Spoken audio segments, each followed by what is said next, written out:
मैं घर में अकेली रहती थी और एक आदमी को मैंने काम पर रख लिया था। हमेशा रात को खाना खाने के बाद मुझे होश ही नहीं रहता था। सुबह पूरा शरीर दर्द करता था। एक रात मैं खाना खाए बिना ही सो गई, लेकिन उस वक्त मेरे होश उड़ गए जब आधी रात होते ही उस आदमी ने मेरे साथ। मेरा नाम अर्पिता है और मैं 23 साल की एक जवान और खूबसूरत लड़की थी। मैं पढ़ाई करने के बाद नौकरी करने लगी। आज मेरी छुट्टी थी और आज मैं घर का सामान लेने के लिए बाजार गई तो गर्मी की वजह से मुझे चक्कर आने लगे। मैं एक हफ्ते का सामान खरीदकर घर वापस आ रही थी, तभी एक आदमी मुझसे टकरा गया। मुझे बहुत शर्मिंदगी का एहसास हुआ। मेरी वजह से उन्हें काफ़ी ज़ोर से चोट लगी थी। गर्मी की वजह से वो भी पसीना पसीना हो रहे थे। मैंने उस आदमी से माफ़ी मांगी तो वो मुझसे कहने लगे कि बहन जी, मुझे काम की बहुत ज़रूरत है। मैं पहले एक दुकान पर नौकरी करता था, लेकिन फिर वो दुकान बंद हो गई और मैं बेरोज़गार हो गया। मैं हर दिन काम की तलाश में बाज़ार आता हूँ, लेकिन कोई भी मेरी उम्र देखकर मुझे काम नहीं देता। मैं बहुत ही बुरी हालत में ज़िंदगी गुजार रहा हूँ। आप मुझ पर थोड़ी सी मेहरबानी कर दीजिए। आप जो भी काम कहेंगी मैं कर दूँगा। उस आदमी ने ज़बरदस्ती मेरे हाथ से सामान की थैलियाँ पकड़ ली और कहने लगा, बहन जी, मैं आपको आपकी गाड़ी तक छोड़ आता हूँ। आप मुझे कुछ पैसे दे दीजिएगा। उस आदमी की हालत देखकर मुझे उस पर बहुत रहम आया। वो मेरे पापा की उम्र के थे। मुझे उनके चेहरे से अपने पापा की याद आने लगी।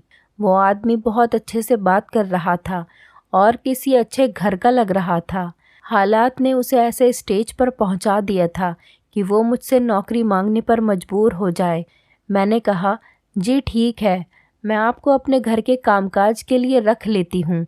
मुझे एक ऐसे इंसान की ज़रूरत है जो मेरे घर का सामान लाए और छोटे बड़े काम भी कर दे। अगर आपको कोई एतराज़ न हो तो आप मेरे साथ चलें। मेरी बात सुनकर उस आदमी के चेहरे पर मुस्कुराहट आ गई। मैंने उस आदमी से उसका घर पूछा तो उसने मुझे बताया कि वो दूसरे शहर से यहाँ नौकरी करने के लिए आया है और अपनी बेटी की शादी के लिए मेहनत कर रहा है। हर बाप की तरह वो भी अपनी बेटी को दुनिया भर की खुशियाँ देना चाहता है। उसकी ये बात सुनकर मेरी आंखों में आंसू आने लगे। मेरे गुजरे हुए कुछ पल मेरी आंखों के सामने आ गए थे और मेरी आंखों से आंसू बहने लगे। मैंने उस आदमी को तसल्ली दी कि आप परेशान न हों, सब कुछ ठीक हो जाएगा। घर आकर मैंने उस आदमी को घर के थोड़े बहुत काम समझाए। मैं उस आदमी से घर की सफाई का काम भी करवाना चाहती थी, क्योंकि मेरा घर तो ज़्यादा गंदा नहीं होता था, लेकिन मेरे पास सफाई करने के लिए वक्त ही नहीं था। उस आदमी ने मुझे बताया कि वो बहुत अच्छा खाना भी बना लेता है और वो अपनी खुशी से मेरे लिए खाना भी बना दिया करेगा। मैं खुद एक नौकरी करने वाली औरत थी, इसलिए मैंने उस आदमी से कहा कि अब आप इस घर की सारी जिम्मेदारियां संभालें। मैं आपको बहुत अच्छी तनख्वाह दूंगी। मेरे पास पैसे की कोई कमी नहीं थी, लेकिन मैं अकेली ज़िंदगी गुजार रही थी और नौकरी के साथ साथ घर की देखभाल करते करते मैं बहुत थक जाया करती थी। इसीलिए मैंने उस आदमी को खुशी खुशी काम पर रख लिया था, क्योंकि वो मुझे बहुत ही भला इंसान लग रहा था। उस आदमी को मैंने घर में एक कमरा दे दिया। मैं इतने बड़े घर में अकेली रहती थी। बहुत साल पहले मैं अपने माँ बाप को छोड़कर अलग हो गई थी। मुझे घर की चार दीवारी और रस्म व रिवाज बिल्कुल भी पसंद नहीं थे। मेरे पिताजी ने मुझे बहुत ज़्यादा पढ़ाया था, लेकिन वो मेरी नौकरी के बिल्कुल ख़िलाफ़ थे और वो चाहते थे कि मैं पढ़ाई पूरी करते ही उनकी बहन के बेटे से शादी कर लूं। पिताजी ने मुझसे 3 बड़ी बहनों के साथ भी यही किया था। उनकी भी पढ़ाई पूरी होते ही शादी कर दी थी और नौकरी के लिए मना कर दिया था। मैं अपनी ज़िंदगी में यह सब नहीं चाहती थी। मेरा इतनी जल्दी शादी करने का कोई इरादा नहीं था। मैं अपने पैरों पर खड़ी होना चाहती थी। मेरे पिताजी ने मुझसे कहा था कि जब तुम दुनिया की रंगीनियों से थक जाओगी तो तुम्हें अपने पिताजी की एक एक बात याद आएगी, कि शायद पिताजी ने बिल्कुल ठीक ही कहा था। अब मुझे अक्सर पिताजी की बहुत सारी बातें याद आ जाया करती थीं। जब भी मैं थकी हारी जॉब से लौटकर घर आती हूँ तो वो घर मुझे अपने माता पिता की याद दिलाता है। मेरे माता पिता ने मेरी बहनों को पलकों पर बिठाकर रखा था और मैंने कभी घर का कामकाज नहीं किया था, लेकिन जब से मैं अपने माता पिता से लड़कर घर छोड़कर आई थी, मुझे सब कुछ खुद ही करना पड़ता था और धीरे धीरे मुझे एहसास हुआ था कि मेरे माता पिता ने मुझे किस तरह दुनिया के सर्द गर्म से बचाकर रखा हुआ था। अपनी डिग्री के बल पर मुझे एक बहुत अच्छी कंपनी में नौकरी मिल गई थी। मैं जब भी पीछे हटकर देखती तो मुझे यकीन हो जाता कि मैंने घर छोड़कर बिल्कुल सही फैसला किया है। लेकिन मुझे अब माता पिता की याद बेचैन कर देती है। मेरे पिताजी कहा करते थे कि लड़कियों को नौकरी करने के बाद भी शादी ही करनी होती है, तो बेहतर है कि किसी अच्छे लड़के से शादी करके मैं तुम्हें विदा कर दूं। जबकि मेरा मानना था कि मुझे अपने पैरों पर खड़ा होना चाहिए और अपनी मेहनत से ज़िंदगी में कुछ हासिल करना चाहिए। मैं इतनी जल्दी शादी नहीं करना चाहती थी। घर छोड़ने के बाद मैंने अपने सारे सपनों को पूरा कर लिया था। मैं सारा वक्त अकेले घर के कामों में उलझी रहती और मुझे आराम का भी वक्त नहीं मिलता था। कभी कभी तो मैं थककर इस कदर चूर हो जाती कि रात का खाना खाए बगैर ही बिस्तर पर गिर जाती। उस आदमी को रखने के बाद मैं घर की तरफ से बिल्कुल बेफिक्र हो गई थी, क्योंकि उस आदमी ने 2 ही दिनों में घर की पूरी जिम्मेदारियों को समझ लिया था। अब वो पूरी ईमानदारी और लगन से घर के काम कर रहा था। मैंने उन्हें सफाई के लिए रखा था, लेकिन उन्होंने खुद ही बावर्ची खाने की जिम्मेदारियां भी उठा ली थी। वो आदमी बहुत अच्छा खाना बनाता था। अब मैं हमेशा रात का खाना घर पे ही खाने लगी, वरना मैं ज़्यादातर रात का खाना बाहर से ही मंगवा लिया करती थी या फिर भूखी ही सो जाती थी। रात का खाना खाते ही अब मुझे ऐसी नींद आती कि मैं बिस्तर पर लेटते ही सो जाती और फिर सुबह सवेरे ही मेरी आँख खुलती। उस आदमी के आने से मैं अपनी नींद को लेकर बहुत ही ज़्यादा परेशान थी, क्योंकि मुझे पहले सारी रात बिस्तर पर लेटे रहने के बाद भी नींद नहीं आती थी। थकावट की वजह से मेरा सारा जिस्म दर्द करता था। लेकिन उस आदमी के आने से मुझे बहुत आराम था और मुझे बहुत अच्छी नींद आने लगी थी। उनको काम पर रखे हुए 15 दिन ही हुए थे कि सब कुछ बहुत अच्छे से चल रहा था। एक रात मुझे ऑफिस का कुछ काम निपटाना था, इसलिए मैंने खाना एक तरफ रख दिया और पहले काम करने लगी। थोड़ी ही देर में वो आदमी मेरे कमरे में आ गया। मैंने उसकी तरफ देखा और पूछा कि क्या हुआ, इतनी रात यहाँ? तो वो कहने लगा कि मुझे लगा कि आपकी तबीयत ठीक नहीं है, इसीलिए देखने के लिए चला आया। क्योंकि आपके कमरे की लाइट जल रही थी तो मुझे आपकी फ़िक्र हुई। मैंने उस आदमी से कहा कि नहीं नहीं, मैं तो बिल्कुल ठीक हूँ, अपना काम कर रही हूँ, आप जाकर सो जाएं। वो आदमी अपने कमरे में चला गया। जब अपना काम ख़त्म करके मैं सोने लगी तो मेरे दिमाग में एक सवाल आया कि ये आदमी इतनी रात तक क्यों जाग रहा है, जबकि वो तो मुझसे भी पहले का उठा हुआ होता है। मैं जब सोकर उठती हूँ तो वो पूरे घर की सफाई कर चुका होता है और मेरे लिए नाश्ते की तैयारियों में लगा हुआ होता है। इसी सोच में कुछ देर के बाद मैं सो गई और हमेशा की तरह सुबह उठकर ऑफिस चली गई। लेकिन कहीं ना कहीं मेरे दिमाग में उस आदमी को लेकर बहुत सारे सवाल उठ रहे थे, क्योंकि मैं उस आदमी को बिल्कुल भी नहीं जानती थी और मैंने उस पर इस कदर भरोसा कर लिया था कि उसे अपने घर में जगह दे दी थी।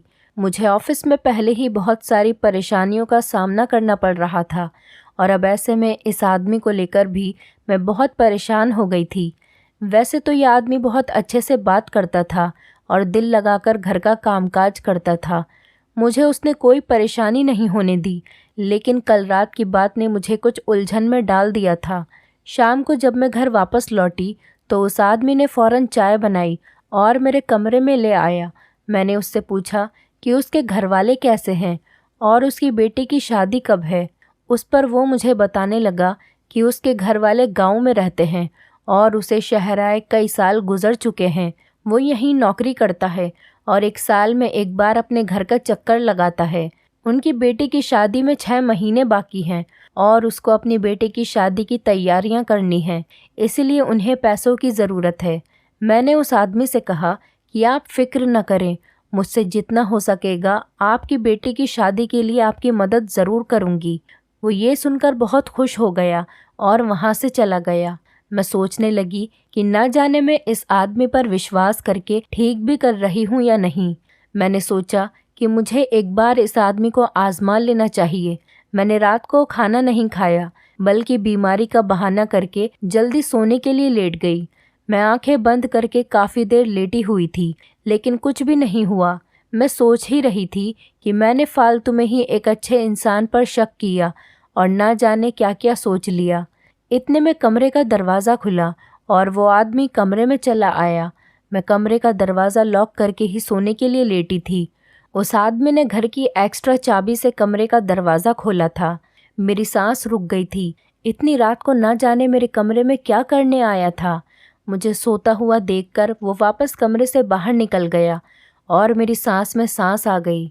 लेकिन उस वक्त मेरे कदमों तले से ज़मीन निकल गई जब उस आदमी के पीछे एक ऐसा इंसान कमरे में आया जिसे मैं बहुत अच्छी तरह से पहचानती थी, और मुझे यकीन नहीं आ रहा था कि वो इंसान आधी रात को मेरे कमरे में भी मौजूद हो सकता है। वो इंसान मेरे बिस्तर के करीब चला आया और मेरे पास बैठ गया। उसकी निगाहें मेरे शरीर पर थीं। जैसे ही उसने मेरे चेहरे पर हाथ फेरा, मेरी तो जान ही निकल गई और मैं उठकर बैठ गई। मुझे जागता हुआ पाकर वो इंसान भी हक्का बक्का रह गया। शायद उसे यकीन था कि मैं गहरी नींद में सो रही हूँ। मैंने फ़ौरन ही कमरे की सारी लाइट जला दी और शोर मचा दिया। वो आदमी जो मेरे घर में काम कर रहा था, वो भी फ़ौरन मेरे कमरे में चला आया। मैं गुस्से से उस आदमी की तरफ देख रही थी और वो नज़रें झुकाए खड़ा था। मैंने आगे बढ़कर उस इंसान का कॉलर पकड़ लिया और उससे सवाल किया कि वो रात के इस वक्त मेरे घर में क्या कर रहा है, जबकि मैं अच्छी तरह से जानती थी कि वो इंसान मेरे कमरे में क्यों आया है। जब मैं अपना घर छोड़कर नौकरी के लिए निकली तो मुझे अंदाज़ा हुआ कि दुनिया में अच्छे लोगों के साथ साथ बहुत से बुरे लोग भी मौजूद हैं जो आपके लिए मुश्किल खड़ी कर देते हैं, ख़ासकर उस वक्त जब आपके सर पर बाप भाई का साया न हो। मेरी नौकरी एक बहुत बड़ी कंपनी में लग तो गई थी, लेकिन वहाँ का मैनेजर जो मेरा बॉस था, मेरे लिए एक मुसीबत साबित हुआ था। मैं जवान होने के साथ साथ बहुत ज़्यादा खूबसूरत भी थी और यही बात मेरे लिए परेशानी बन गई थी। उसकी गंदी नज़रें हर वक्त मेरी तरफ जमी रहती हैं। वो मैनेजर मेरी खूबसूरती पर पूरी तरह दीवाना हो गया था और उसने ऑफिस में मेरा काम करना भी मुश्किल कर दिया था। वो बहाने बहाने से मुझे अपने कमरे में बुलाता और मेरे करीब आने की कोशिश करता। मैं जितना उससे बचने की कोशिश करती, वो जानबूझकर उतना ही मुझे तंग करता। जब मैं उसके कमरे में नहीं जाती तो वो खुद मेरे केबिन में चला आता और मुझसे इस तरह की बातें करता कि मैं शर्म से पानी पानी हो जाती। मैं जानती थी कि उसकी नीयत गलत है। एक दिन वो मुझसे कहने लगा कि वो मुझे बहुत अच्छा प्रमोशन दिलवाएगा अगर मैं उसकी ख्वाहिशों को पूरा कर दूंगी। मुझे अच्छी तरह मालूम था कि उसकी ख्वाहिश क्या होगी, इसलिए मैंने एक ज़ोरदार थप्पड़ उसके चेहरे पर मार दिया। मैं सोच भी नहीं सकती थी कि वो इतनी बड़ी कंपनी का काम करने वाला मैनेजर इतनी घटिया सोच का मालिक होगा। मैं उसकी बेटी की उम्र की थी, लेकिन उसे फिर भी मेरे साथ इतनी घटिया बात करते हुए कोई शर्म महसूस न हुई। जैसे ही मैंने उसके मुंह पर थप्पड़ मारा, ऑफिस में एक हंगामा खड़ा हो गया और बात ऊपर तक चली गई। मैंने अपनी सफाई में कुछ कहने की कोशिश ही नहीं की, जबकि मैनेजर ने मेरे खिलाफ बता दिया और कहा कि मैं उससे प्रमोशन मांग रही थी, और जब मैंने उसे प्रमोशन देने से इनकार किया तो मुझे बदनाम करने के लिए ये खेल रचाया है। मैं उसके झूठ पर दंग रह गई थी। वो बहुत पुराना नौकर था। मेरी कंपनी ने मुझसे ज़्यादा उस पर भरोसा किया और मेरे खिलाफ नोटिस भेज दिया। उस दिन के बाद मैं बहुत ही ज़्यादा मोहताज हो गई। मैं उस मैनेजर से दूर ही रहती थी। कोई काम भी होता तब भी उसके कमरे में नहीं जाती और नौकरों से अपना काम पूरा करवाती। मैं बहुत साल से उसे नज़रअंदाज कर रही थी क्योंकि मेरे लिए ये नौकरी बहुत अहम थी, लेकिन मैं नहीं जानती थी कि उस मैनेजर ने मेरा पीछा अभी भी नहीं छोड़ा है, बल्कि वो तो अपनी बेइज्जती का बदला मुझसे लेना चाहता था। आधी रात को अपने कमरे में मैनेजर को देखकर मेरी जान निकल गई थी। वो इस कदर बेशर्म निकला था कि इतनी आधी रात को मेरे घर आ गया था। जब मैंने मैनेजर का कॉलर पकड़ा तो वो मुझसे कहने लगा कि मैंने जिस तरह उसे पूरी कंपनी के सामने बेइज्जत किया था, वो मुझसे उस बात का बदला पूरी तरह से लेना चाहता है। मैनेजर को बहुत अच्छी तरह से मालूम था कि मैं घर में अकेली रहती हूँ। उसने मेरे बारे में सब कुछ मालूम कर लिया था कि मैं घर में कामकाज करने के लिए नौकर को रखना चाहती हूँ, और उसने जानबूझकर अपने नौकर को मेरे रास्ते में भेजा और वो मेरे घर तक पहुँच गया। वो आदमी जो मेरे घर की नौकरी कर रहा था, वो मेरे मैनेजर का नौकर था और उसके कहने पर वो मेरे घर आया था। थोड़े ही दिनों में उस आदमी ने मेरे घर की एक एक बात मैनेजर को बता दी थी और वो जान गया था कि वो बहुत आसानी से मेरे कमरे तक आ सकता है। मैनेजर मुझे अपनी ख्वाहिश का निशाना बनाना चाहता था। वो मेरे साथ अपनी हवस पूरी करना चाहता था ताकि वो मुझे सारी ज़िंदगी ब्लैकमेल करके अपने बिस्तर तक ले जा सके। लेकिन उससे पहले ही उसकी सारी हकीकत मेरे सामने खुल गई थी। मैनेजर एक 50 साल का शादीशुदा और 3 बच्चों का बाप था। बस वो मुझे बेइज्जत करना चाहता था क्योंकि मेरे सर पर बाप भाई का साया नहीं था और इसीलिए उसने मुझे अच्छे से इस्तेमाल किया। आज मुझे एहसास हो रहा था कि मेरे पिताजी ठीक ही कहा करते थे कि बेटियां अपने घर की 4 दीवारी में सुरक्षित होती हैं। मैंने उस आदमी की तरफ गुस्से से देखा और उनसे कहा कि आप तो मेरे पिताजी की जगह थे। मैंने आप पर इतना भरोसा किया कि आपकी मजबूरी सुनकर आपको अपने घर ले आई। आपसे आपकी बेटी की शादी में मदद करने का मैंने वादा किया, लेकिन उसके बाद भी आपने मेरे साथ इतना बड़ा धोखा किया। उस आदमी ने शर्मिंदगी से नज़रें झुका ली और कहने लगा कि वो अपने मालिक की आज्ञा के आगे मजबूर हो गया था। उसके मालिक ने उससे कहा था कि अगर वो मालिक का ये काम करेगा तो वो मालिक उनकी बेटी की धूमधाम से शादी करवा देगा और वो अपनी बेटी को दुनिया की हर खुशी देना चाहता था। इसीलिए वो उसकी बात मान गया। लेकिन आज उन्हें एहसास हो रहा था कि अपनी बेटी की खुशियों के लिए उन्होंने किसी और की बेटी की इज्जत पर दाग लगा दिया था। मैनेजर ने अभी तक मेरी कोई फ़ोटो नहीं खींची थी, इसीलिए मैंने फ़ौरन पुलिस को फ़ोन करके घर बुलाया और उसे पुलिस के हवाले कर दिया और उस आदमी ने मुझसे माफ़ी मांग ली थी। उन्हें अपनी गलती पर पछतावा था। उसने कहा कि वो बहुत शर्मिंदा है क्योंकि वो अपने मालिक की बातों में आ गया था, लेकिन वो दिल से एक अच्छा इंसान था। मैनेजर की गिरफ्तारी की खबर जब कंपनी में पहुंची तो उसे नौकरी से निकाल दिया गया और उस आदमी को मैंने अपने ही घर में नौकरी दे दी। मैं अपने माता पिता से पहली बार मिलने के लिए उनके घर जा रही थी। मैं उनसे मिलने के लिए बहुत बेचैन थी। मैं उनसे माफ़ी मांगना चाहती थी क्योंकि अब मुझे अच्छी तरह से समझ आ गया था कि मैं कितनी गलत थी। पहले मुझे माता पिता की बातें बहुत बुरी लगती थी, लेकिन अब मुझे पता चल गया था कि कहीं ना कहीं वो मुझसे ज़्यादा ज़माने की खबर रखते हैं। जब मैं अपने घर पहुंची तो मेरे माता पिता मुझे देखकर बहुत खुश हुए और मेरे पिताजी ने सब कुछ भुलाकर मुझे अपने गले से लगा लिया। मैंने पिताजी को बताया कि मैं बहुत ही अच्छी नौकरी कर रही हूँ और अब मैं शादी करना चाहती हूँ। मेरी बात सुनकर मेरे पिताजी मुस्कुरा उठे और कहने लगे कि तुम्हें जो भी लड़का पसंद आए हम तुम्हारी शादी उससे करवा देंगे। मैंने पिताजी से कहा कि मुझे सिर्फ नौकरी करने की ख्वाहिश थी, मैं किसी को पसंद नहीं करती और अब आप जिससे कहेंगे मैं उससे शादी कर लूँगी। पिताजी ने अपनी पसंद से मेरी शादी एक लड़के से करवा दी जिसे मेरी नौकरी पर कोई एतराज़ नहीं था। मुझे समझ आ गया था कि जिस औरत के सर पर किसी मर्द का साया नहीं होता, ज़माना उसे लूटने के लिए तैयार रहता है। इंसान शादी के बाद भी अपनी ख्वाहिश पूरी कर सकता है और मैं भी नौकरी करके अपनी ख्वाहिश पूरी कर रही थी। और पिताजी सच कहा करते थे कि औरत को बिना ज़रूरत नौकरी नहीं करनी चाहिए। दोस्तों, उम्मीद करती हूँ आपको हमारी कहानी पसंद आई होगी। कहानी पसंद आई है तो वीडियो को लाइक करें, चैनल पर नए हैं तो चैनल को सब्सक्राइब करें और हाँ, नोटिफिकेशन बेल को ज़रूर दबाएं ताकि अगली अपडेट सबसे पहले आपको मिले।